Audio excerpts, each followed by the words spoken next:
Kumusta sa mga kadilubyo natin dyan? So kakatapos lang natin mag evening workout. O, gabi-gabi tayo nagpapapawis para lagi tayong malakas. Kita nyo naman, pinawis tayo ng sagad. So sa mga kadilubyo natin dyan, nabalitaan ko kanina na nag-usap si Makagago at si Kiko Matos. Sa palagay ko ang makakalabanan ni Baklang Rob Moya ngayon ay si Kiko Matos. So ibig sabihin lang nun, wala kang makakalaban yon, bad boy ng Cebu.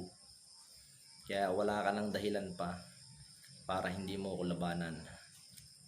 Pagkakataon mo na to para patunayan sa akin yung pagka bad boy mo, kung sino talagang bad boy sa atin, kung ikaw ba o si El Dilubyo.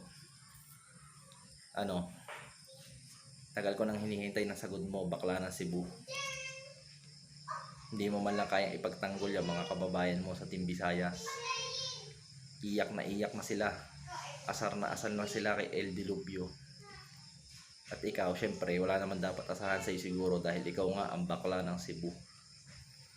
So, hihintayin ko na kung sa kasahamon ko.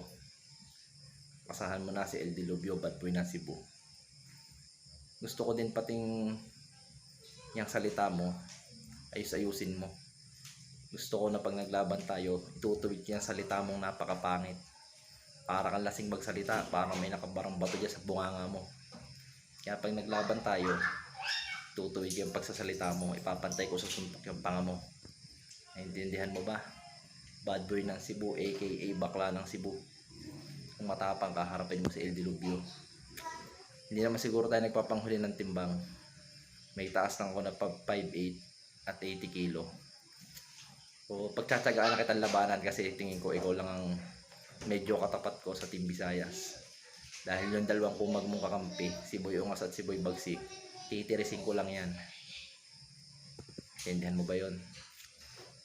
Kaya shout out sa'yo, bad boy ng Cebu. Kung hindi matutuloy ang laban yun ni Rob Moya, tayo ng dalawa. Pakita mo sa akin yung pagiging bad boy mo. Hindi yun nagmumukha ka ng bad boy dahil sa totoo mo. At sa lahat ng Team Visayas dyan, shout out sa inyo. At shout out sa mga Team Luzon dyan na malalakas na nilalang. At syempre, alam naman natin kung sinong mga mahihinang nilalang. Walang iba kundi ang Team Visayas. So, hintayin ko ang sagot mo. El Dilubyo to.